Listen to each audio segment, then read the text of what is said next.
পাগল মন, মন রে মন কেন এত কথা বলে?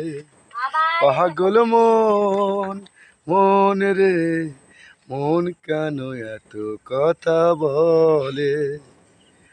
দেখবেন বন্ধুরা, আমাদের মন এক এক সময় কিন্তু এক এক কথা বলে, তাই তো? এখন কিন্তু মন খাওয়ার দিকেই বেশি লোভ, ভালো মন্দ খাওয়া, তাই তো? রবিবার হলে খাসির মাংস, বড় বড় কাতলা মাছ, চিতল মাছ, তাই তো? খাওয়ার পরে আমাদের কিন্তু প্রচণ্ড লোভ প্রতিটা মানুষের। এই মন থেকে বলছে আজকে ভালো মন্দ খাবো। আমাদের মনই কিন্তু ঠিক করে দেয় যে আমরা কি খাবো, কি না খাবো, কোথায় ঘুরতে যাব, কি করব না করব। আমাদের মনই কিন্তু বলে দেয়। প্রতিটা মানুষের নিজস্ব একটা মন থাকে, মন আছে।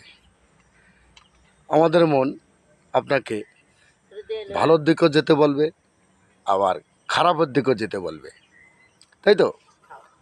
খারাপের দিকে গেলে হবে না, সব সময় মনকে সান্ত্বনা দিতে হবে, একদম শক্তভাবে ধরে রাখতে হবে মনকে, সঠিক দিকে নির্দিষ্ট পথে পরিচালনা করতে হবে মনকে, তাই তো বন্ধুরা? মন কিন্তু অনেক কিছুই বলবে, কিন্তু সব কথা শোনা যাবে না। ধন্যবাদ জানাই সকল বন্ধুকে।